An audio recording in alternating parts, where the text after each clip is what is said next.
ಎಲ್ರಿಗೂ ನಮಸ್ತೆ. ನಿಮಗೆಲ್ಲ ಗೊತ್ತಿರೋ ಹಾಗೆ ಎಲ್ಲ ವಿಷಯ ಎಲ್ಲ ಗೊತ್ತು, ಎಲ್ಲ ನ್ಯೂಸನ್ನು ನೋಡಿದ್ದಾರೆ ಎಲ್ಲರೂ. ಈಗ ಇದು ಉದ್ದೇಶಪೂರ್ವಕವಾಗಿ ಅಂತ ನಾವೇನು ಹೇಳೋದು ಬೇಕಾಗಿಲ್ಲ, ಅಲ್ಲೇ ಗೊತ್ತಾಗ್ತಿದೆ.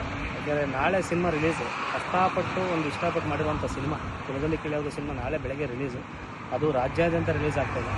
ಈ ನಡುವೆ ನಾಳೆ ರಿಲೀಸ್ ಇಟ್ಕೊಂಡು ಇವತ್ತು FIR ಮಾಡೋ ಅವಶ್ಯಕತೆ ಇರಲಿಲ್ಲ. ಯಾಕೆಂದರೆ ಇತ್ತೀಚಿನ ದಿನಗಳಲ್ಲಿ ನಾನು ಮಾತಾಡಿದ್ದೀವಿ, ಏನು ಹೆಂಗೆ ಅಂತ ಕೇಳಿದಾಗ ಕೆಲವೆಲ್ಲ ಕ್ಲಾರಿಟಿನೂ ಕೊಟ್ಟಿದ್ದಾಳೆ. ಹಿಂಗೆ ನಾನು ಸುಮ್ಮನೆ ಇದ್ರು ಬೇರೆಯವ್ರು ಬಿಡ್ತಿಲ್ಲ, ಹಿಂಗೆ ಮಾಡಿಸ್ತಾರೆ, ಕೆಲವೆಲ್ಲ ಮಾಡು, ಈ ಥರ ಮಾಡು ಅಂತ ಹೇಳ್ಕೊಡ್ತಿದ್ದಾರೆ ಅಂತ. ಅವ್ರು ಯಾರ್ಯಾರು ಹೇಳ್ಕೊಡ್ತಾರೆ ಅನ್ನೋದು ನನ್ನ ಹತ್ರ ಬಾಯ್ಬಿಟ್ಟಿದ್ದಾಳೆ.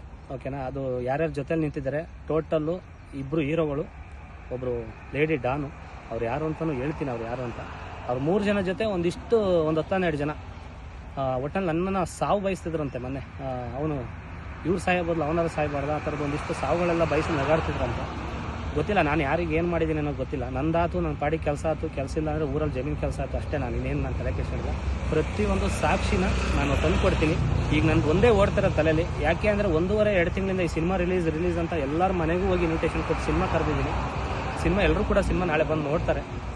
ಅದಕ್ಕೆ ಮೋಸ ಆಗಬಾರ್ದು. ಯಾಕೆಂದ್ರೆ ನಿರ್ಮಾಪಕರು ಎಲ್ಲಿಂದ ದುಡ್ಡು ತಂದಿರ್ತಾರೋ ಏನಾಗಿರ್ತಾರೋ ಅದು ಗೊತ್ತಿಲ್ಲ. ಬಟ್ ಇವರಿಗೆಲ್ಲ ಗೊತ್ತಾಗಲ್ಲ. ಅದು ಏನೋ ಒಂದು ಹೆಸರಾಳು ಮಾಡಿದರೆ ಇದು ಮುಗೀತು ಅಂತ ಅವ್ರ ಮೈಂಡ್ ಏನೋ ಗೊತ್ತಿಲ್ಲ ನನಗೆ. ಬಟ್ ಇದರಲ್ಲಿ ನನಗೆ ಕಾಣ್ತಿರೋದು ಒಂದೇ, ನನ್ನ ಫ್ಯೂಚರ್ ಜೊತೆ ಮೇಯ್ನ್ ನಿರ್ಮಾಪಕರು ಮತ್ತು ಡೈರೆಕ್ಟ್ರು ಕಷ್ಟಪಟ್ಟು ಒಂದು ಒಳ್ಳೆ ಸಿನಿಮಾ ಮಾಡಿದ್ದಾರೆ. ಅದು ನನ್ನನ್ನು ಹೀರೋ ಆಗಿ ಮಾಡಿ ಒಂದಿಷ್ಟು ಬಂಡವಾಳ ಹಾಕಿದ್ದಾರೆ.